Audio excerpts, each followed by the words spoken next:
Israel और Hezbollah के बीच 14 महीने तक चली जंग के बाद बुधवार को युद्ध विराम हो गया। इस युद्ध में हिजबुल्लाह के भारी नुकसान का सामना करना पड़ा। हिजबुल्लाह के हजारों लड़ाके मारे गए, वहीं लेबनान के लाखों नागरिक अपने घरों को छोड़ने के लिए मजबूर हो गए।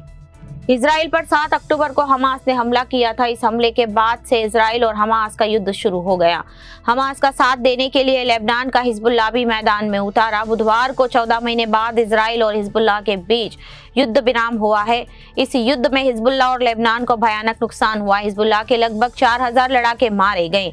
इजराइल और हिजबुल्लाह के बीच 2006 में हुए युद्धों से ये संख्या 10 गुना ज्यादा है।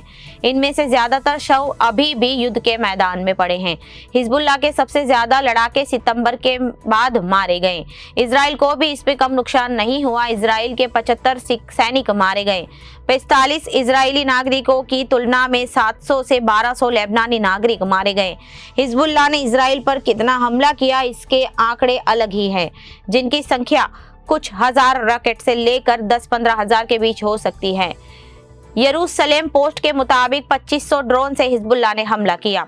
युद्ध से पहले हिजबुल्लाह के पास 1.5 लाख रॉकेट और मिसाइल थे, जिनके अब 30,000 से भी ज्यादा कम होने का अनुमान है। ज्यादातर हथियारों को इजराइल ने अपने हमले से तबाह कर दिया। अनुमान है कि लगभग 14,000 से ज्यादा हमले इजराइल में लेबनान पर किए गए हैं। आईडीएफ ने बुधवार को पुष्टि की, मध्य सितंबर से युद्ध के बढ़ने के बाद अकेले लेबनान की राजधानी बेरूत पर 330 हवाई हमले किए। वहीं इस युद्ध के कारण अभी भी उत्तरी इजराइल से 6000 इजरायली जा चुके हैं।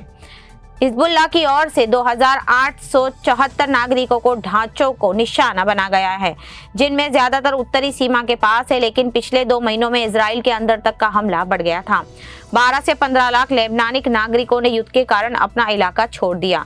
हालांकि अब लेबनानी लोग युद्ध विराम के बाद अपने घरों में लौट रहे हैं। रिपोर्ट के मुताबिक युद्ध विराम के तहत अब लेबनान इजराइल की सीमा से हिजबुल्लाह के लड़ाके दूर होंगे। इसके अलावा सेना में धीरे धीरे पीछे होगी।